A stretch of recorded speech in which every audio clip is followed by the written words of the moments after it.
झारखंड के रामगढ़ जिले में खान एवं खनिज संशोधन विधेयक 2026 के विरोध में कांग्रेस और सहयोगी दलों का उग्र प्रदर्शन देखा जा रहा है। तिरंगा लेकर पैदल मार्च करने और केंद्र सरकार के खिलाफ नारेबाजी के साथ कार्यकर्ताओं ने मांग की है कि इस विधेयक को तुरंत वापस लिया जाए। राज्य सरकार और स्थानीय नेताओं का तर्क है कि इस संशोधन बिल के लागू होने से झारखंड को सालाना भारी राजस्व का नुकसान उठाना पड़ सकता है। नेताओं का कहना है कि खनिज सेस से मिलने वाले राजस्व से प्रदेश में कई सामाजिक सुरक्षा और विकास योजना संचालित होती है, जिन पर इस बिल का प्रतिकूल प्रभाव पड़ेगा। तो वहीं कांग्रेसियों के अनुसार केंद्र सरकार अविलंब ये बिल वापस नहीं लेती है तो आगे उग्र आंदोलन किया जाएगा। दिल्ली में जंतर मंतर में धरना प्रदर्शन किया जाएगा। राज्य में एक छटाक कोयला बाहर नहीं जाने देंगे। इसके अलावा कोई भी खनिज पदार्थ यहाँ से बाहर नहीं जाने देंगे।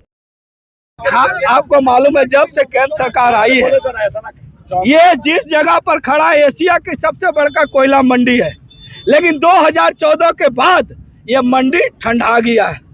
लोग किस तरह जी रहे हैं? कोयला खनिज संशोधन विधेयक जो केंद्र सरकार ने लाया है, इसका पूरे झारखंड की जनता के तरफ से हम लोग निंदा करते हैं, पूरे क्षेत्र की जनता की ओर से निंदा करते हैं। क्योंकि जो हमारा रॉयल्टी, हमारा रेवेन्यू जो आता था 15 से 20 हजार करोड़ रुपया, वो अब केंद्र सरकार नहीं देगी, जिससे मेरा मैया सम्मान योजना, शिक्षा, स्वास्थ्य, अन्य चीजें प्रभावित होंगी। आपको मालूम है झारखंड में सबसे ज्यादा भारतीय जनता पार्टी और आजसू के सांसद है, लेकिन उनसे पूछिए जब से 19 के बाद से झारखंड को उन लोगों ने कितना पैसा दिलाया।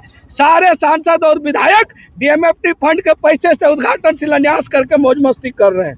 तो कहीं ना कहीं हमारा जो राज्य का विकास है वो लुटेगा, राज्य का विकास वो रुकेगा। इसलिए हम लोग चाहते हैं कि केंद्र ने जो ये कानून विधेयक लाया है, ये वापस अगर नहीं लेती है तो जरूरत पड़ेगा पूरे झारखंड में हम लोग आर्थिक नाकेबंदी करने का काम करेंगे।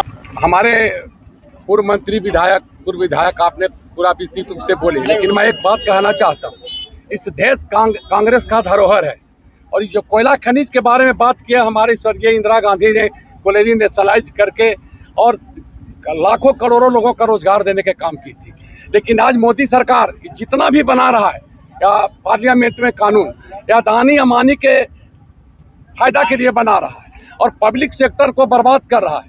और जो हमारा पब्लिक सेक्टर में करोड़ों करोड़ आदमी, बैंक हो, सेल हो, भेल हो, कोल हो, सारे को नेशनलाइज करके प्राइवेट के हाथ में दे रहा है, अदानी के हाथ में दे रहा है।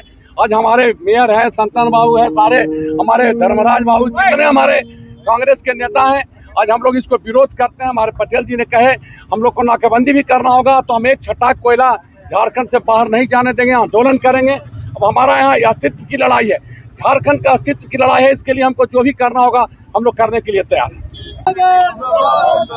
सभी को जोहार। और अभी जो केंद्र सरकार जो खान खनिज विधेयक जो पारित कर रही है, ये कहीं ना कहीं पूरे झारखंड वासियों के लिए देखा जाए तो धक्का लगने वाला है। और ये धक्का हमारे जो जनता है, पूरी झारखंड की जनता को लगेगा। और आज देखा जाए तो हमारी जो झारखंड सरकार जो जितने भी योजनाएं पारित करती हैं, कहीं ना कहीं हमारा रेवेन्यू जो आता है इसी से आता है। और झारखंड सरकार जो है वो देने का काम करती है, चाहे वो हमारा वृद्धा पेंशन हो, चाहे वो मैया योजना हो, चाहे वो अन्य और भी चीजें ऐसी है जो झारखंड सरकार देने का काम कर रही है। कहीं ना कहीं इससे लाभुक जो है वंचित हो जाएंगे और हमारा जो विकास है वो कहीं ना कहीं बाधित होगा। और यहाँ से चेताना चाहते हैं हम केंद्र सरकार को कि एक ढेला भी यहाँ से झारखंड से नहीं जाने देंगे। अगर ये विधेयक को वापस नहीं लेते हैं, एक ढेला भी झारखंड से बाहर नहीं जाएगा। अगर जरूरत पड़े तो हम लोग दिल्ली में भी जाके जंतर मंतर में जिस तरह से छात्रों ने